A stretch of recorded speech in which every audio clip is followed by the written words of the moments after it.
Hey, what's up guys? This is Unparalleled and this is a full game commentary. I hope that you learn something from this video. So yan, first things first, I'm a top 100 or rather former top 100 Z. And I'll be showing you what's inside the mind of a Z player.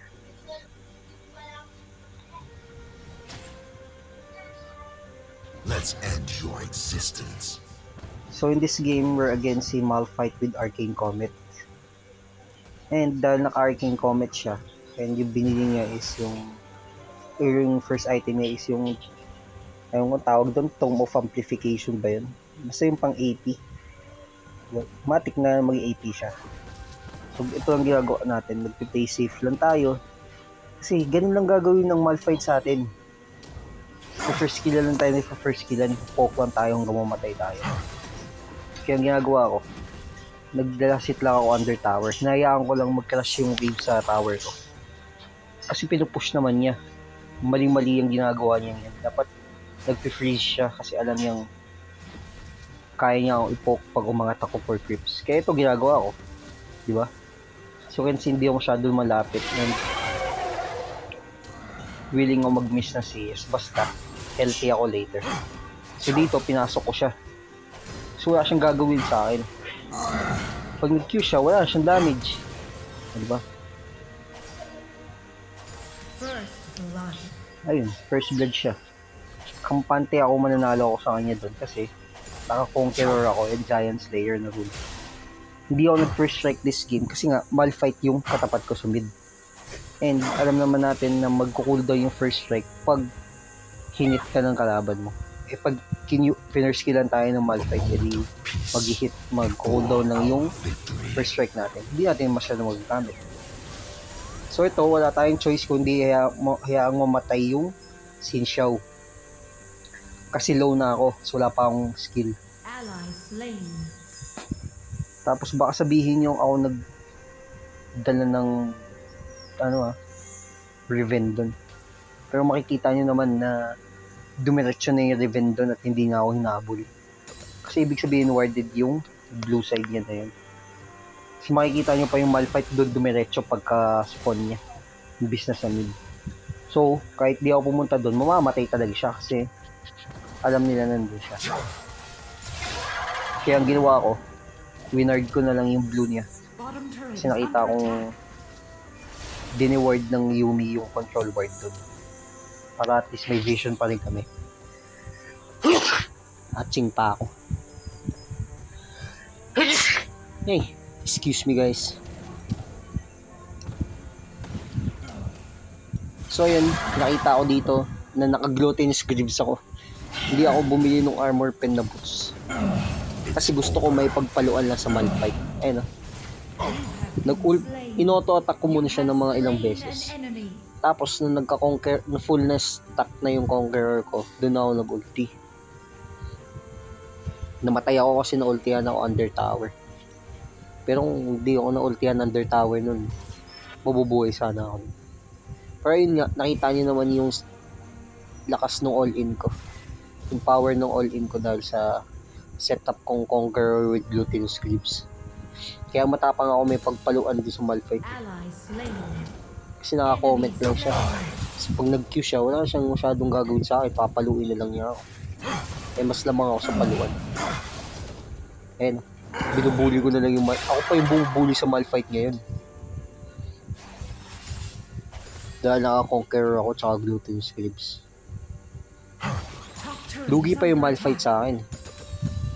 Kasi makikita nyo naka-sweet tooth ako. Mas malakas yung heal ng fruit ko. Tapos may extra gold pa.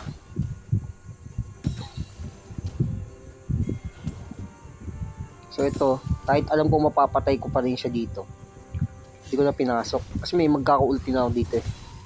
Hindi ko na siya pinasok kasi nakita ko yung Scryer's Bloom. May gumamit na Scryer's Bloom. Stop sight. Ibig sabihin nandun yung Riven.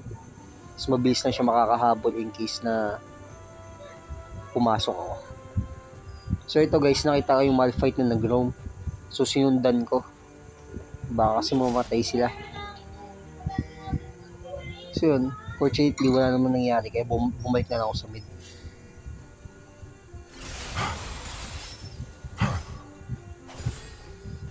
Tapos pinush ko kaagad tong wave na to para pag nag-crash under tower ng Malphite, makakamiss siya ng konti CS. O, diba? So yun, nakita ko nag-spawn na yung Herald. Ibis na nag-back, tinulungan ko muna yung Xingqiao na para man di siya magtampo kasi namatay na siya dahil sa akin kanina. Or baka ako yung sinisisi niya. So ito, nakita ko yung Malphite na naman doon sa top side. Kaya ginawa ko, ibis na back, pinush ko na lang din. Ito, I decided kasi here na kaya na nila yan. Kaya hindi ako sumunod kaagad. Ayun, hindi na ako sumunod ulit. Kasi nakita ko nag-recall na din naman yung Rakan. Ayun, kitang-kita naman na nag-recall na yung kalaban. So hindi na ako sumunod. Ginawa ko, nag-farm na lang ako ulit sa mid.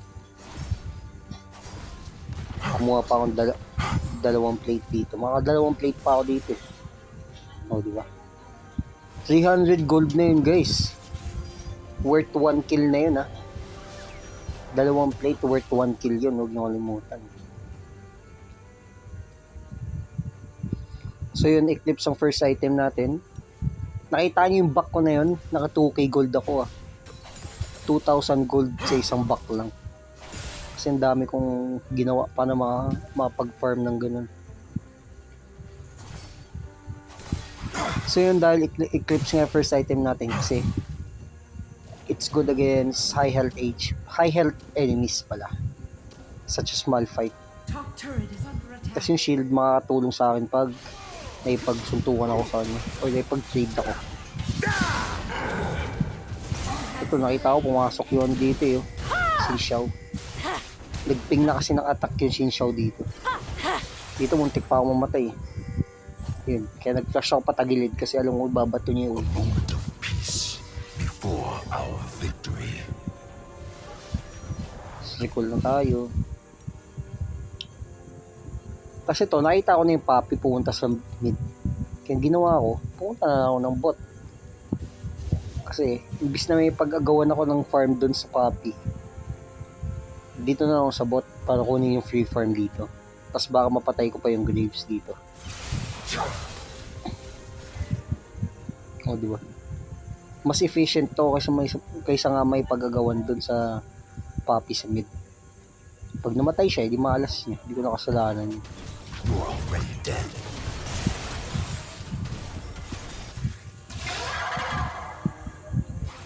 Pinasok ko agad yung Graves kaso na-miss ko everything. Tapos di ko alam na may flash pa siya. For our victory. Dito magbe-bait sana ako, kaya nandito ako nagre-recall sa malapit sa pader. Para mabilis makakaabutin ng third ng Xingqiao yung kalaban. Ito, pinasok na naman ng Xingqiao, hindi ko alam bakit. Wala akong skill dito, wala akong ulti. Ayun, pinakita ko nga. Wala akong flash, wala akong ignite, wala akong kahit ano. Ayun, I had no choice but to let him die na naman. So yun, kinlear ko na naman muna yung wave. For our victory. Tapos kinuha ko to Scorpion. Ano guys, maganda tong Scorpion pag nagpo-push kayo sa BR lane. Kasi lahat ng mapapatay ng Scorpion, makukuha niyo yung gold tsaka XP. O kaya kahit di niya mapatay, basta nandun siya, kukuha niyo yung gold tsaka XP. So ito, akala ko magbabak na yung pupunta na yung Poppy sa mid. Kaso hindi. Ay, sa bot pala. Ay, namatay kagad yung Malphite. Kasi alam ko wala siyang ulti. Kaya nung nakita ko siya, nag-ulti kagad ako. Alam ko walang ulti yung Malphite kasi nakita ko siya sa top na nag-ulti. Nakita ko sa minimap, parang nag-dash. Hindi ko talaga nakita na nag-ulti siya. So yun, nag-assume ako na ulti yung ginamit niya.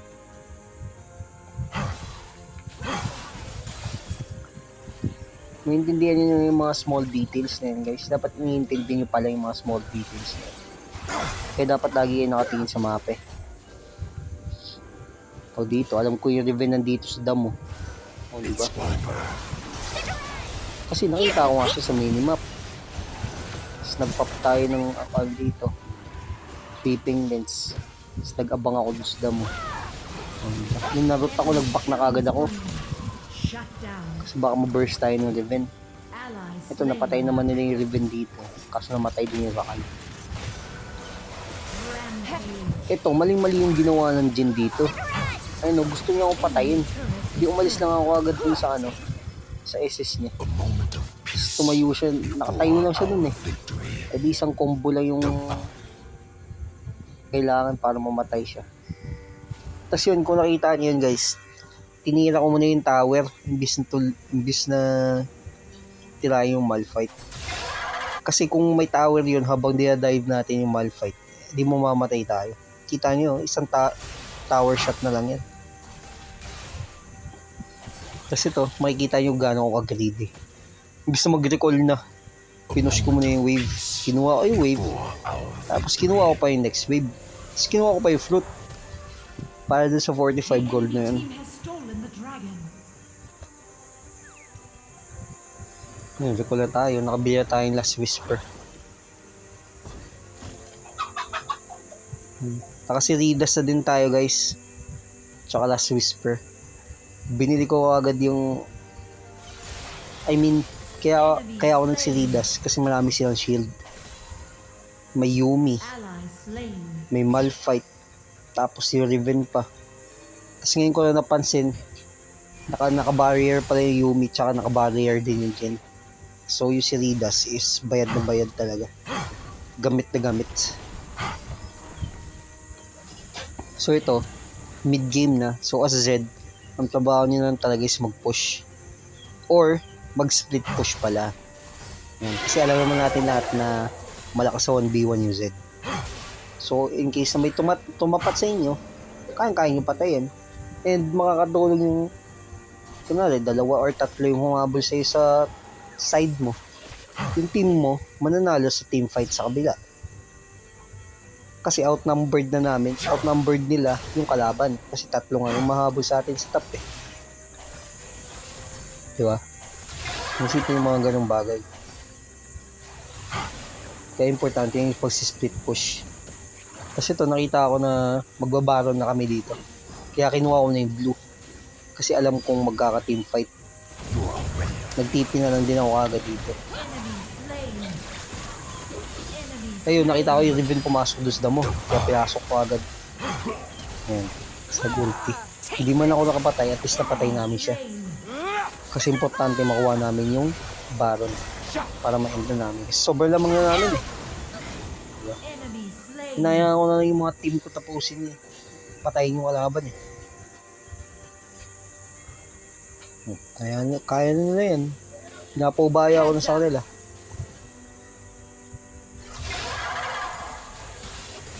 Tapos dito, dahil nakita ko may malaking wave na naman sa bot, bisa tumulong sa BR, finarm ko na lang din to. Kaya naman na nila patayin yan. Tapos kukunin ko din itong wave na to. Alam ko na may mapaparating na wave, kasi nakita ko yung wave namin. Nagmamatch lang yan guys, baka hindi nyo alam. For the low elo players, nagmamatch lang yung speed ng wave nila saka wave natin. So yun, di ko na binuo yung ayun, binuo ko na pala yung Serpent's Fang ko. Tapos as for the enchantment pala, boots enchantment, lagi talaga binibili ko is yung Quicksilver. Kasi guys, bukod sa escape, makatulong siya to escape CC, may tenacity din siya. So that means yung crowd control, ma-reduce yung duration ng crowd control sa inyo. Kunwari, 2 seconds yung knock-up ng Malphite. Magiging 1.5 na lang. Ganun. That extra 1.5 seconds could save you. So yun, nakita nyo kanina, pinasok ko na kagad yung Jhin. Kasi gusto ko lang mag-initiate ng team fight. Ako kasi yung pinakamabilis makakapasok. Kaya ginawa ko, pinasok ko na lang kagad yung Jhin para mag-initiate ng team fight. As you can see, we won that team fight and we won that game. Diba? So yun, nag-flex na ako dito, nagpakita ng badge. Oh, naya ko na nang patayin ako ng Yumi kasi di man niya ako mapapatay eh. Di ba? So ayun guys, as you can see, low scoring game siya, pero I led in gold. Sa kampi at kalaban, ako pinakamataas gold. Diba? That's how you farm. Or rather, that's how you push leads.